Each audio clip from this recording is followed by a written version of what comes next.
ఆంధ్రప్రభకు స్వాగతం.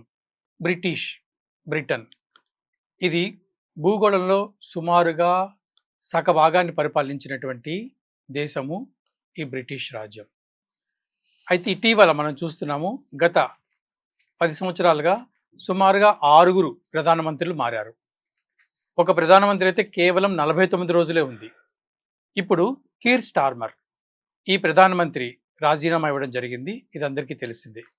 సో ఈ వివరాలు మనం తెలుసుకుందాం. మనతో పాటు స్టూడియోలో అందుబాటులో ఉన్నారు రీసెర్చ్ అనలిస్ట్ శ్రీ ఆదిత్య కృష్ణ గారు. సార్ నమస్కారం. నమస్తే.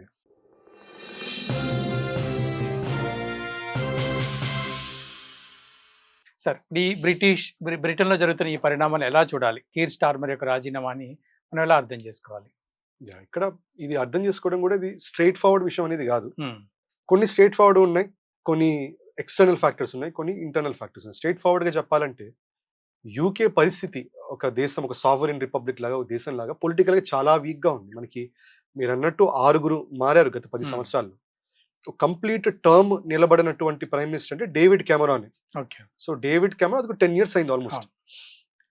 వాళ్ళకి 6 మారే టైంకి మనకి ఒకళ్ళే ప్రధానమంత్రి. మనకి ఒక మోదీజీ ఉన్న టైంలోనే 6 on and of. David Cameron ఆయన ఫైనల్ టర్మ్ కూడా మీరు చూస్తే ఆయన అయిన మరుక్షణం మీకు ఈమె వచ్చారు, తెరీసా మే. ఆమె ఒక 3 సంవత్సరాలు ఉన్నారు. ఇప్పుడు డేవిడ్ కెమెరాన్ కూడా ఒక విధంగా వెళ్ళిపోవాల్సిన పరిస్థితి వచ్చింది. ఎందుకు వెళ్లాల్సి వచ్చిందంటే బ్రెక్సిట్ వల్ల వెళ్లాల్సి వచ్చింది. తెరీసా మే కూడా బ్రెక్సిట్ సరిగ్గా హ్యాండిల్ చేయలేదని వెళ్లాల్సి వచ్చింది. నెక్స్ట్ బారిస్ జాన్సన్ వచ్చాడు.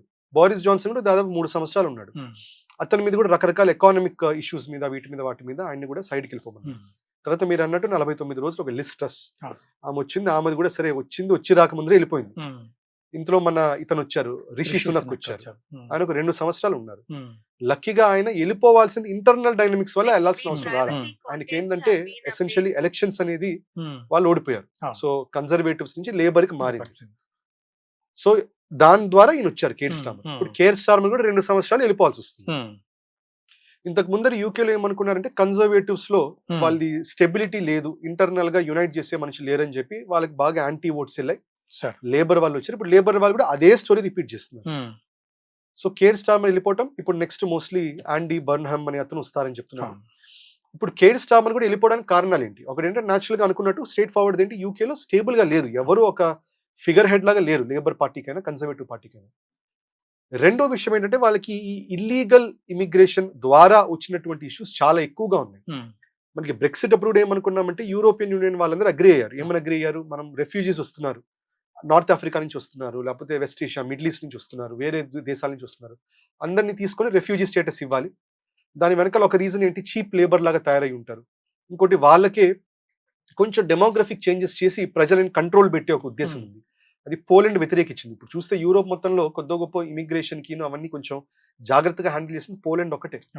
మిగతా వాళ్ళందరూ ఎలా పడితే వాళ్ళు వెళ్ళిపోయి డెమోగ్రఫీలు మార్చేశారు. అది యూకేలో అదే ప్రాబ్లం అవుతుంది. ఇప్పుడు యూకేలో ఆ ప్రాబ్లం అవ్వడం వల్ల, డెమోగ్రఫీ మారటం వల్ల, ఇల్లీగల్ ఇమిగ్రెంట్స్ ద్వారా పాకిస్తానీస్ కూడా చాలా మంది రావడం వల్ల ఇప్పుడు గ్రూమింగ్ గ్యాంగ్స్ అనేవి తయారయ్యాయి. చిన్న పిల్లలు, 8 ఏళ్ల పిల్లలు, 10 ఏళ్ల పిల్లలు, 12 ఏళ్ల పిల్లలు, వాళ్ళతో పెద్ద full grown criminal minded Pakistani fellows వెళ్ళి వాళ్ళతో ఫ్రెండ్షిప్లు చేసుకుని ఎట్లా కూడా పిల్లల దగ్గర ఫోన్లు ఉంటే ఆ ఫోన్లలో కొంచెం అసభ్యంగా మాట్లాడుతూ వాళ్ళ మైండ్ కూడా కొంచెం కరప్ట్ చేసి, పర్వర్ట్ లాగా చేసి, so by the age of 13, 14, 15 వాళ్ళు గ్యాంగ్ రేప్స్ లాగా చేయటం. సో మొన్ననే యూకే ఒక పార్లమెంట్ లో కూడా చెప్పినటువంటి నంబర్ 2.5 లక్షల మంది ఆడపిల్లలు యూకే వాళ్ళు గ్రూమింగ్ గ్యాంగ్స్ వాళ్ళు టార్గెట్ చేసి రేపులు చేశారు. ఫస్ట్ రిషి సునక్ గారు అప్పట్లోనే అన్నారు, ఇది అవుతున్నది, ఇది పాకిస్తానీ గ్రూమింగ్ గ్యాంగ్స్ వాళ్ళు చేస్తున్నారు, కంట్రోల్లో పెట్టాలని అన్నారు ఆయన. అఫ్ కోర్స్ పాకిస్తానీ వాళ్ళందరూ రిషి సునక్ కి వ్యతిరేకంగా ఓట్ చేసి ఇక్కడ కేర్ స్టార్మర్ గెలిపిస్తే, కేర్ స్టార్మర్ అందుకని చూడండి గ్రూమింగ్ గ్యాంగ్స్ అని అంటున్నారు కానీ పాకిస్తానీస్ అనట్లేదు. ఆయన ఏమంటున్నారు, ఇదంతా ఇల్లీగల్ ఇమిగ్రేషన్ వల్ల జరుగుతుందని అంటున్నారు కానీ ఆయన he is not directly targeting Pakistanis. చాలా యాంటీ ఇస్లామిక్ స్టాన్స్ కూడా మెయింటైన్ చేస్తున్నారు. ఇంకోటి ఆయన Keir Starmer is a hard left గై.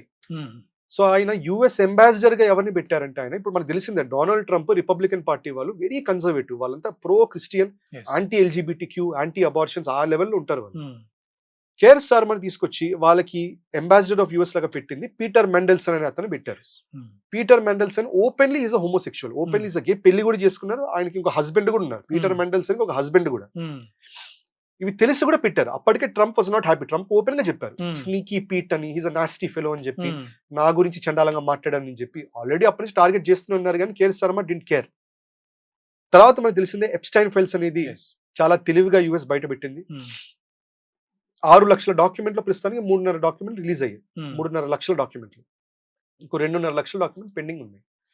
అప్పట్లో వచ్చిన 3.5 లక్షల డాక్యుమెంట్లలో కూడా పీటర్ మెండల్సన్ పేరు కూడా వచ్చి ఆయన Hmm. ఎప్స్టైన్ కి ఈమెయిల్స్ లో నువ్వు నా జాన్ జిగిరివి, బెస్ట్ పాల్, నువ్వు నా జాన్ జిగిరివి అని రాయటం. అట్లాగే ఆయన ఎప్స్టైన్ చేసినటువంటి 2008లో కన్విక్షన్ అయింది సెక్షువల్ Hmm. అబ్యూస్ కి, సపోర్టివ్ గా మాట్లాడటం. Hmm. సో ఇవన్నీ ప్లస్ ఇంకోటి అన్నిటికంటే మేజర్ ఇష్యూ, యూఎస్ లో ఎకానమిక్ పాలసీస్ ఎటు వెళ్తున్నాయో ఆ ఇన్ఫర్మేషన్ అని ఈమెయిల్ ద్వారా ఎప్స్టైన్ పంపించడం, ఆ ఇన్ఫర్మేషన్ ఇవ్వడం. బికాస్ అందరికి తెలిసింది ఎప్స్టైన్ సెక్షువల్ అబ్యూస్లు, ఈ పిల్లలని చిన్న చిన్న పిల్లల్ని వండుకొని తినడాలు ఇవన్నీ కాకుండా ఇట్లాంటి చెత్త పనుల్లో పెద్ద పెద్ద వాళ్ళు పెద్ద పెద్ద వాళ్ళని ఇన్వాల్వ్ చేయడమే కాకుండా వాళ్ళందరికీ ఏం చేసేవాళ్ళంటే ఇప్పుడు బిల్ క్లింటన్ విషయాలు తీసుకొచ్చి ఇంకోటికి ఇవ్వడం, వాళ్ళ విషయాలు ఇంకోటికి లాబింగ్ చేసేవాడు. Okay. ఇప్పుడు మన వాళ్ళు అంటారు మోదీజీ పేరు వచ్చింది, హర్దీప్ సింగ్ Hmm. పూరి పేరు వచ్చింది, ఇవన్నీ అంటారు. కానీ ఎసెన్షియలీ ఎప్స్టైన్ ఏంటి, హై లెవెల్ వాళ్ళతో పిచ్చి పనులు చేయించి వాళ్ళందరినీ ఆన్ రికార్డ్ వాళ్ళతో పాటు వాళ్ళ ఇన్ఫర్మేషన్ అని పెట్టుకొని ఆ లాబింగ్ చేసుకుంటూ ప్రతి దేశానికి చెప్పేవాడు, నాకు బిల్ Hmm. క్లింటన్ పరిచయం ఉంది, బిల్ గేట్స్ తో పరిచయం ఉంది, నేను ఇప్పిస్తా కదా నీకు ఇవన్నీ చెప్పి. దానివల్ల every country had no option but to at least information exchange అన్న ఆయనతో జరిగేది. లక్కీగా మన దేశం వాళ్ళు ఏం అట్లాంటివి ఏం రాలా, ఇట్లా Hmm. నరమాంసం తిన్నారని, పిల్లలని రేప్ చేశారు, ఇట్లా లక్కీగా అంటే దేవుడి దయ వల్ల మనకి అట్లాంటి బుద్ధులు కూడా లేవని నేను అనుకుంటున్నాను, అట్లీస్ట్ ఆ లెవెల్లో. Hmm. సో అవి లేవు కానీ బట్ ఇన్ఫర్మేషన్ ఎక్స్చేంజ్ జరుగుతుంది. సో పీటర్ మెండల్సన్ ఓపెన్ గా దాంట్లో ఉన్నారు, ఇన్వాల్వ్ అయినట్టు ఉన్నారు, Yes. చాలా క్లోజ్ గా ఉన్నట్టు ఉన్నారు. అది బయట పెట్టిన తర్వాత ఫిబ్రవరి 2026 లో పీటర్ మెండల్సన్ రిజైన్ చేయాల్సి వచ్చింది. Yes. Hmm. సో అప్పటికి ఆల్రెడీ యాంగ్రీగా ఉన్నట్టు. Hmm. సో మనకు తెలిసిందే ఫిబ్రవరి 28 ఏం జరిగింది, ఎప్స్టైన్ ఫైల్స్ అయిన మరుక్షణం ఇరాన్ వార్ మొదలైంది. Yes. అప్పుడు ట్రంప్ ఏం చేశాడు, మార్చ్ మొత్తం అడుగుతున్నాడు యూరోప్లందరికీ Hmm. సపోర్ట్ చేయండి, ఇరాన్ కొట్టడానికి సపోర్ట్ చేయండి అని. సిప్రస్ లో ఒక బ్రిటిష్ బేస్ ఉంది, Hmm. ఎయిర్ బేస్, అది Hmm. వాడుకుంటామని చెప్తే వాళ్ళు ఒప్పుకోలేదు, కేర్ Hmm. స్టార్మర్ వాళ్ళు ఒప్పుకోలేదు. Hmm. అదే టైంలో నేను గ్రీన్లాండ్ ని తీసుకుంటా అన్నాడు, దానికి కొంచెం ముందర. Yes. అప్పుడు కూడా కేర్ స్టార్మర్ సపోర్టివ్ గా మాట్లాడాలి. సో ఇంకోటి వార్ అప్పుడు మీ బ్రిటిష్ షిప్స్ పంపించండి, ఇరాన్ టార్గెట్ చేయండి, అది ఒప్పుకోలేదు. Hmm. So end of the day ఏంటి, కేర్ స్టార్మరే కాదు యూరోప్ మొత్తం ఏం చేస్తుందంటే కొంచెం ట్రంప్ వార్, ఇరాన్ వార్ కొంచెం అగేన్స్ట్ గా నిలబడ్డారు. సో ఒకటి పీటర్ మెండల్సన్ పెట్టి ఇరిటేట్ చేయటం, Hmm. Being a gay and all that. Second వచ్చేసరికి ఇది వార్ లో సపోర్ట్ చేయకపోవడం. మూడోది ఆయన లెఫ్టిస్ట్ స్టాన్స్ ఉంది, ఆ లెఫ్ట్ స్టాన్స్ ని ఎట్లా కొట్లా ట్రంప్ కి నచ్చదు, రిపబ్లికన్స్ నచ్చదు. Hmm. సో ఎక్స్టర్నల్ గా వీళ్ళందరూ ఇవి చేసి Hmm. ఒక మాట ఏమొస్తుందంటే, మొన్న జరిగిన G7 సమిట్, Hmm. ఫ్రాన్స్ లో జరిగినటువంటి G7 సమిట్ లో కొంతమంది ఏమంటారంటే ట్రంప్ కి మోదీజీకి జరిగినటువంటి సమిట్ అది ఓపెన్ గా తర్వాత Yes. మైక్స్ పెట్టి కెమెరాస్ పెట్టి జరిగింది, కన్వర్స్ చేశారు. Hmm. అది మీరు చూస్తే కేర్ స్టార్మర్ తో స్టేజ్ మీద మిగతా వాళ్ళతో కనబడ్డారే గానీ ఎక్కడా కూడా కేర్ స్టార్మర్ ట్రంప్ మాట్లాడుకున్నట్టు లేదు. కానీ అక్కడ ఉన్న వాళ్ళు ఏం చెప్పారు, రిపోర్ట్స్ ఏం చెప్తున్నారు, వాళ్ళిద్దరి మధ్యలో క్లోజ్ డోర్ మీటింగ్ ఒకటి జరిగింది. Hmm. ఆ మీటింగ్ అయ్యేసరికి ట్రంప్ కొంచెం కాన్ఫిడెంట్ గా బయటకు వచ్చాడు, కానీ కేర్ స్టార్మర్ బాగా కొంచెం విజిబుల్ గా Okay. అప్సెట్ అయినట్టు, మొహమంతా ఒక రకంగా అయిపోయి అట్లా బయటకు వచ్చారు అంటున్నారు. సో దాంట్లో కొంతమంది నరేటివ్స్ ఏమంటున్నారంటే జూలై 2026 వచ్చే నెల Hmm. FBI కాష్ పటేల్ చెప్పింది ఏంటంటే next set of Epstein files రాబోతున్నాయి, Hmm. దాంట్లో బ్రిటిషర్స్ పేర్లు కూడా అన్రిడాక్టెడ్ గా వస్తున్నాయి. అన్రిడాక్టెడ్ అంటే ఏంటంటే ఇప్పటిదాకా వచ్చిన ఎప్స్టైన్ ఫైల్స్ ని పేర్లన్నీ కొట్టేసి వచ్చాయి. మీరు కూడా చూడొచ్చు Epstein Yes. Files Hmm. Open చేసి చూస్తే Hmm. మీరు దాంట్లో పేర్లన్నీ ఒక బ్లాక్ మార్క్ లా కొట్టేసి ఉంటాయి, Hmm. కనబడకుండా. ఈసారి రాబోయే దాంట్లో బ్రిటిష్ వాళ్ళ పేర్లు కూడా ఓపెన్ గా వస్తాయని చెప్తున్నారు. Okay.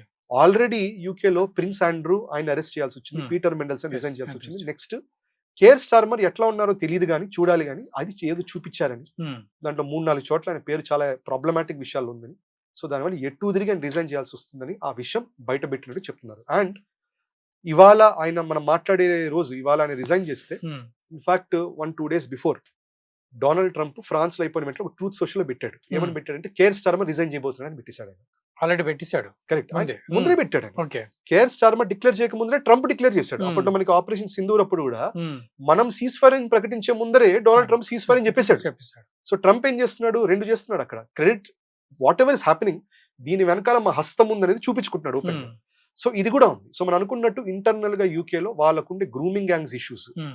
పిల్లలకి రేపులు జరగటాలు, మైగ్రెంట్స్ వచ్చేసి ఓవర్టేక్ చేయటాలు, మన హిందువుల మీద వాళ్ళు ఎగబడుతుంటారు, కానీ ఎండ్ ఆఫ్ ద డే అక్కడ కూడా రాడికల్ ఇస్లామిక్ మూవ్మెంట్స్ చాలా అగ్రెసివ్ గా నడుస్తున్నాయి. Okay. మాస్క్స్ వెళ్ళటాలు, అక్కడ నో గో జోన్స్ తయారైపోయాయి అక్కడ. Hmm. British police are not allowed in some of those radical Islamic Pakistani areas. Hmm. ఇది రాడికల్ ఇస్లామిక్ అనాలి, ఎందుకంటే ఇప్పుడు చాలా మంది భారతీయులు కూడా కొంతమంది ఇస్లాం వాళ్ళు ఉన్నారు, కానీ ఇంత పాకిస్తాన్ చేసే ISI లెవెల్ ఫండెడ్ లెవెల్లో జరగట్లా. అది కేర్ స్టార్మర్ ఇంకా కొంచెం ఓపెన్ గా అలౌ చేశారంటారు. Hmm. అఫ్ కోర్స్ డేటా ఏమంటుందంటే మైగ్రేషన్ తగ్గిందంటారు. Keir Hmm. స్టార్మర్ వచ్చినప్పటి నుంచి బ్రెగ్జిట్ తర్వాత బాగా తగ్గింది. ఓకే.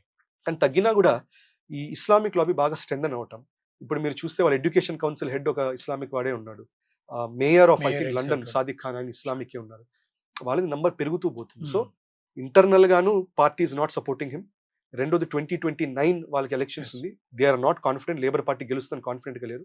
దట్ ఈస్ వై కొంచెం క్లీన్ స్లేట్, ఎప్స్టైన్ కనెక్షన్ లేకుండా Hmm. కొంచెం నీట్ గా ఉండి ఇండియాకి వ్యతిరేకంగా మాట్లాడకుండా, ట్రంప్ కూడా వ్యతిరేకంగా మాట్లాడకుండా అట్లాంటి మనిషి అంటే ఆండీ బర్న్హెమ్ ఉన్నారు. Okay. So next in line ఆయన అన్నట్టు అంటున్నారు.